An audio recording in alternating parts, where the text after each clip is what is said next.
This podcast is supported by Progressive, a leader in RV insurance. RVs are for sharing adventures with family, friends, and even your pets. So if you bring your cats and dogs along for the ride, you'll want Progressive RV insurance. They protect your cats and dogs like family by offering up to $1,000 in optional coverage for vet bills in case of an RV accident, making it a great companion for the responsible pet owner who loves to travel. See Progressive's other benefits and more when you quote RV insurance at Progressive.com today. Progressive Casualty Insurance Company and Affiliates. Pet injuries and additional coverage and subject to policy terms.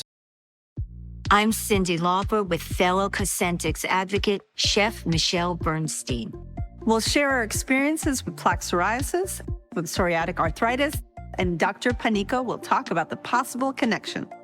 Cosentix secukinumab is prescribed for adults with moderate to severe plaque psoriasis 300 milligram dose and adults with active psoriatic arthritis 150 milligram dose. Don't use if you're allergic to Cosentix. Before starting, get checked for tuberculosis. An increased risk of infections and lowered ability to fight them may occur, like tuberculosis or other serious bacterial, fungal, or viral infections. Some are fatal. Tell your doctor if you have an infection or symptoms like fevers, sweats, chills, muscle aches, or cough, had a vaccine or plan to, or if inflammatory bowel disease symptoms develop or worsen. Serious allergic reactions and severe eczema-like skin reactions may occur. Learn more at 1-844-COSENTIX or Cosentix.com/Cindy.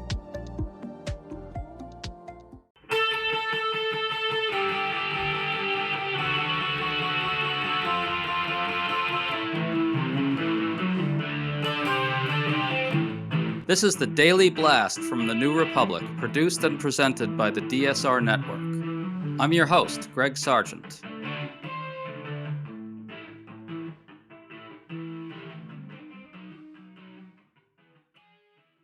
President Donald Trump is very unhappy with the way the media is covering his strikes on Iran.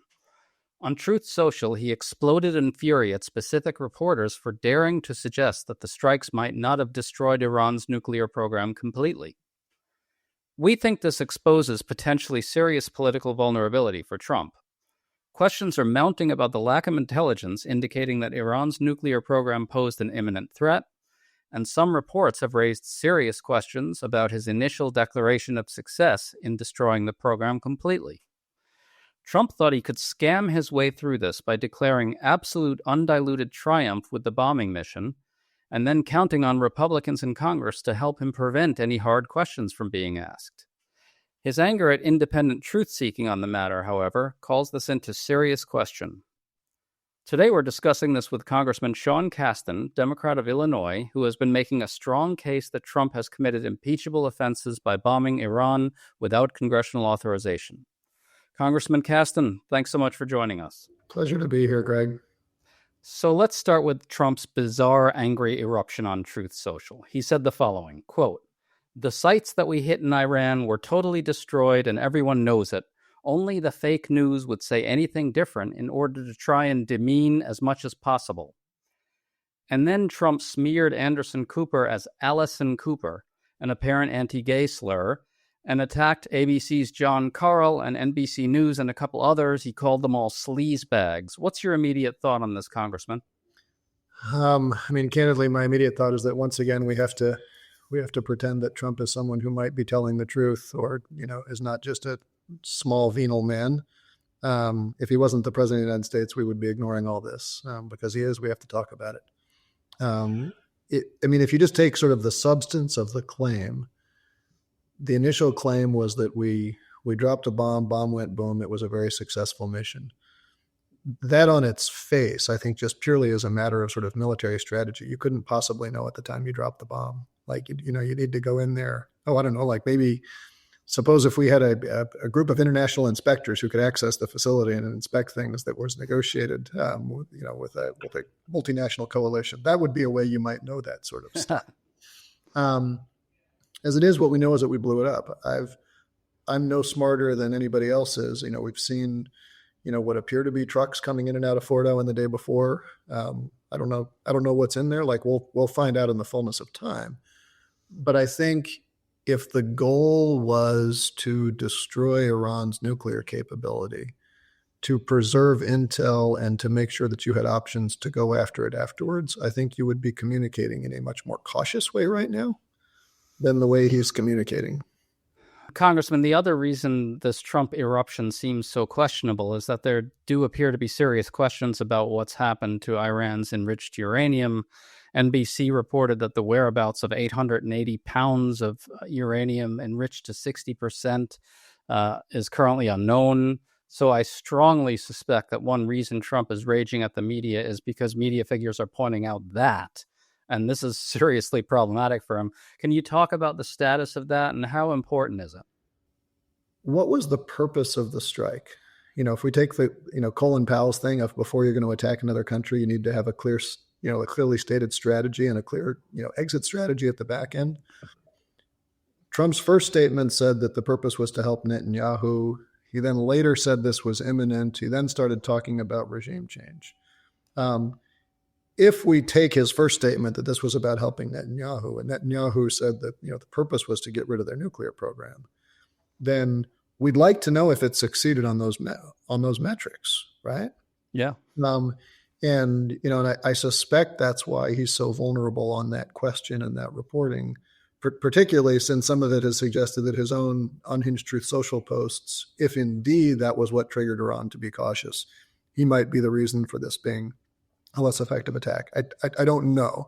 I think it will be awfully interesting on Tuesday, because I think last Thursday we were told there would be a bipartisan classified briefing on the Iran situation. We thought that was going to be about a different topic, but it's going to be very interesting to ask these questions of people like Marco Rubio and Tulsi Gabbard, who were saying things last week that were rather at odds with what the president was saying about the nature of that program. To stay up to date on all the news that you need to know, there's no better place than right here on the DSR Network. And there's no better way to enjoy the DSR Network than by becoming a member. Members enjoy an ad-free listening experience, access to our Discord community, exclusive content, and more. Use code DSR2025 for a 40% off discount on sign-up at thedsrnetwork.com/buy. That's code DSR2025 at thedsrnetwork.com/buy. Thank you, and enjoy the show. Morning decisions. A creamy mocha frappuccino drink? A sweet vanilla? Maybe a smooth caramel, or that white chocolate mocha. Whichever you choose, delicious coffee awaits. Start your day with bottled Starbucks Frappuccino drinks. Pick up a bottle near you wherever you buy your groceries.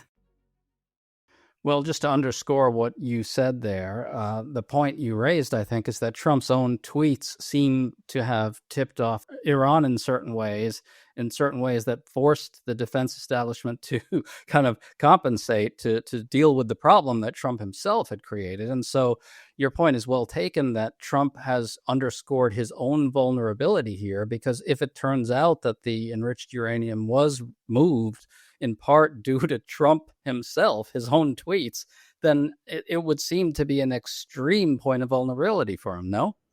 Yeah, I mean, it'd be the first time in forever that Trump fucked something up. Right.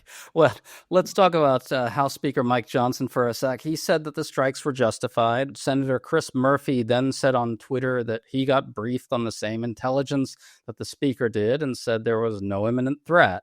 Congressman, what is the current state of knowledge among members of Congress right now about what the intelligence has been showing up to now and what it's showing right at this moment? What sort of briefings have members gotten? What are you able to discuss? I understand there's a big one tomorrow. What do you know right now? What do members know? Well, so I'm not on the Intel or Foreign Affairs Committee, so I would not have had cause to be in the briefings that Senator Murphy or certainly the Speaker would have been in. That said, the nature of Iran's nuclear enrichment program has been fairly widely talked about and fairly widely discussed throughout Congress and the executive branch for a decade or more. There are regular briefings in both classified and non-classified briefings.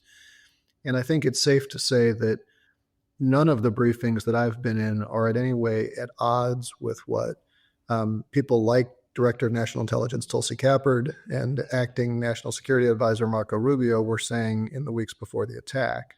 Namely, that we are better off pursuing diplomatic approaches to getting this done than military approaches, that there's a concern with triggering triggering war with nuclear armed powers. And in somewhat more granular detail, there has been, we've been talking for a long time about how long is it before Iran has the ability to go nuclear? Is it days? Is it weeks? Is it months? And that's been a function both of the volume of enriched material at Fordow, which I think our best intelligence is there was probably enough material there to potentially make something in the order of 10 warheads.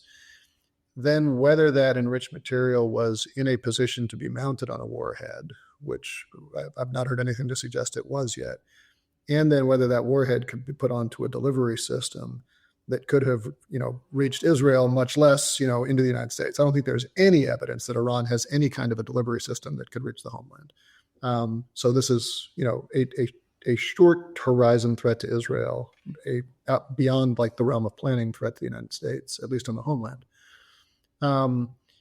And so given that level of intelligence, it is hard to believe that there was suddenly a change in information that ran contrary to what we were hearing from intelligence officials, who I forget the exact words of what Trump said, but he basically said his intelligence people are not that intelligent or something like that. So he said he didn't care, Congressman. Yeah. Okay. So we're left to believe not only that the intelligence we received was wrong, but that the intelligence the president received didn't matter. That is what he said, and he said he had reason to believe himself that the intelligence wasn't right, or something to that effect. And then, of course, on the Sunday shows, that forced Vice President J.D. Vance and Secretary of State Marco Rubio to immediately dance to that tune. I'm going to read a couple quotes. J.D. Vance said this, quote, "Of course we trust our intelligence community, but we also trust our instincts," whatever that means. Marco Rubio was on the Sunday shows as well, and he said it's irrelevant that U.S. intelligence showed that the supreme leader of Iran has not yet ordered nuclear weaponization. So what's your reaction to those quotes? And don't they also underscore the tremendous vulnerability here? Presumably Rubio will get pressed very hard on that quote in upcoming briefings. Yeah, I mean, look, I wish Rubio and Vance would treat Donald Trump like the president of the United States and not the supreme leader of the United States. This is the same descent into autocracy. That those people should be better than that. I do just want to highlight, because I think one of the big concerns on the intelligence here is let's humor the thought that there was intelligence out there that Congress had not been briefed on because it was too dangerous, there could be too many leaks. Let's at least let's stipulate that that's true. Why, if that was the case, then this plan should have been prepared, or at least like on hot standby, and not just triggered because Israel had just attacked Natanz, and all of a sudden everybody was talking about the fact that Israel, who clearly wanted to take out Iran's nuclear capacity, didn't have the weapon systems to go into Fordow, and only the United States did. Right? So like the timing of this is extremely suspicious, that this was actually based on an imminent threat to the homeland. And it looks a lot more, and I'm not saying this is true, I'm just saying we should be open to what seems much more likely, that Netanyahu knew how to play Trump. You appeal to his ego, you tell him he's a tough guy, you tell him everybody's taunting you for the taco trade, and knew how to bait him into do this, and said, oh, by the way, you've got a big coalition of, advocates for Israel in the United States and advocates for the evangelical rapture in the speaker's office, who would celebrate you if you took out the Iranian nuclear facility. And that looks to me like the most sort of the Occam's razor, most plausible explanation of what happened here. And if that's not the case, I think the onus is on the White House to prove that, through the sequencing of these decisions and when the intel was prepared, that didn't just follow, the timing of a separate Israeli-Iranian kinetic conflict. And you'll be able, presumably, or members of Congress will be able, presumably, to press intel officials and top Trump administration officials to show that to be the case. I just want to go to your point about the ease with which Trump is manipulated. Fox News played a big role in this. We have now seen twice reported in the New York Times, in some sense or other, that the relentless drumbeat for war, the portrayal of the initial Israeli strikes as genius, as brilliant, all that really worked on Trump. The reporting indicates that he got it into his head that he wanted some credit for what was going on. So he then went out and he said, we, meaning the United States and Israel, all of a sudden we, and talked about it in those terms. How do you react to the fact that Fox News figures understood that they could manipulate the president by doing this? I mean, Fox News already figured out that they could convince him to take someone who'd never gotten above the rank of major and never commanded more than 25 people and put him in charge of the entire Defense Department. Pete Hegseth, just to be clear. Exactly. I think I can't speak to Fox's motivations, but I don't think this was something that they only just figured out. Well, yeah, it's pretty extraordinary that it worked so brilliantly, as Trump might put it, right? I mean, just as an aside, Greg, one of the things that you just find in this moment is I'm always amazed as a member of Congress at the amazing level of talent in the resumes who want to come and work in the White House, work on the Hill. It's not because we have this great pay package. It's not because we have a great lifestyle. You just get legitimately talented people. And there's something deeply troubling about the absurdly low level of talent that Trump has been able to attract and retain in the White House. These are not people in any agency who anybody knew about before would have put on the short list for these roles. And these are now people who are handling our intel, looking out for the safety of our troops, trying to make sure that financial regulators are working. These are fourth tier talents, and it's going to take a long time to repair that damage. Support comes from ServiceNow. We're for people doing the creative work they actually want to do. That's why this ad was written and read by a real person and not AI. You know what people don't want to do? Boring, busy work. Now with AI agents built into the ServiceNow platform, you can automate millions of repetitive tasks in every corner of your business, IT, HR, and more, so your people can focus on the work that they want to do. That's putting AI agents to work for people. It's your turn. Visit servicenow.com. Well, having somebody who's this obviously unfit for the job, meaning the president, and also one who appoints fourth-rate talent off of Fox News because he likes the way a tattoo looked or whatever it is, that seems to me to be tailor-made for Congress getting involved. That makes the case very clearly for why you want Congress involved in authorizing the use of military force. It's kind of important, and it's important to have a lot of minds thinking about it, and the people's representatives thinking about it as well. And so that's my long way of getting to your strong case that Trump has committed impeachable offenses. You've argued that it's not acceptable for Congress to have no role here. Can you talk about that case? Yes. So I don't want to get caught into the legalism of the War Powers Act, but clearly, there was a concern when the War Powers Act was passed in the wake of Vietnam that having a president who can commit military troops, can, destabilize regions of the world based on something other than the national interest is a concern. And if a president who's, only subject to the voters' will once every 4 years, or in the case of a second-term president, has no further accountability, then the Congress is the place where that accountability has to happen. And, we to now be in a situation where we're saying, none of us had any intel to believe there was an imminent threat to the United States. In the statement Trump made on the night of the bombings, I don't think he even used the word imminent threat to the United States.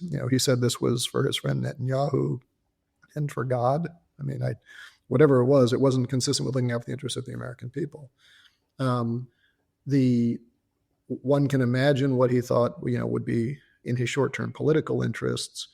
While I don't think they had a role, I don't think we should dismiss the fact that the Saudis are no friend of the Iranians either. And a weakened Iran is good for Saudi Arabia, who, oh, by the way, has a ton of financial encumbrances with the Trump and Kushner families at this point. And so this question of, did the president act with the best interests of the United States in mind, consistent with the spirit of the War Powers Act, is an extremely legitimate question at this moment, particularly for a president who who campaigned on not getting into foreign entanglements, who had a whole lot of people, including in his own party, saying getting tied up in an 18-year war in Iraq on botched intelligence was a mistake. And, and if we're now going to say, initially he didn't say imminent threat. He's now saying this is about regime change. Are we going to, Donald Trump, God willing, will not be alive in 18 years. But are we going, what happens to the Middle East if, having seen what happens when we destabilize Iraq, having seen what happens when Syria falls apart, do we really want another failed state, crumbling regime change in Iran and the region? There's nothing good. And by the way, I think we got about 40,000 troops over there who are potentially exposed. If the Congress is doing its job, at a minimum, you've got subpoenas and oversight hearings starting yesterday. And if those dots connect in a way that, to my mind, look like they probably do, then I think you have to start the conversation about impeachment inquiries and what goes from there. And I could be wrong, but my God, ask the questions, right? And if we as Congress are not going to ask those questions and exercise the authority we have, then we're complicit in accelerating a constitutional crisis. Well, the point about accountability is key, because that's precisely why Congress has sort of shifted authority over to the president for war making over the decades, which it's been a long, slow process. But, this, it's basically about, shrugging off accountability for these types of situations, which brings me to Senator John Fetterman, who went on Fox News and sharply attacked the calls for Trump's impeachment. Fetterman said this, quote, "I think if you throw that term around, that actually diminishes the severity of what impeachment is really reserved for." Congressman, your response to that? Well, speaking as somebody who, unlike Fetterman, has actually participated in half the impeachments that have ever happened in our country, I think I have a little bit more expertise on the subject than he does. And I would point out that both of those times we didn't get a conviction in the Senate, right? So the impeachment is the first step. It's not the final step. I think, number one, I think it's naive to say that there is a single definition of what is an impeachable offense. I don't think any of us would argue that if Trump were to fire Hegseth tomorrow without seeking Senator Fetterman's consent, that would be an impeachable offense, even though I think was it Johnson who was impeached for firing his Secretary of Defense without seeking Senate consent, right? That doesn't mean that doesn't mean anything other than impeachment is a political question. And for those of us who are in positions of leadership, who have the ability to shape the public mood, I think it is our job to say, given the stakes of what's here, should we elevate this and make sure that people understand it or not? Because if we're not willing to elevate it, we're either denying that it's a problem to destabilize a region on false intel, or we're saying we're incapable of leadership and can't move public opinion. And I would ask Senator Fetterman, which of those two things is the case here? I mean, maybe he's of the opinion that the United States, should bomb any country that's hostile to the United States and has or has the potential to have a nuclear weapon.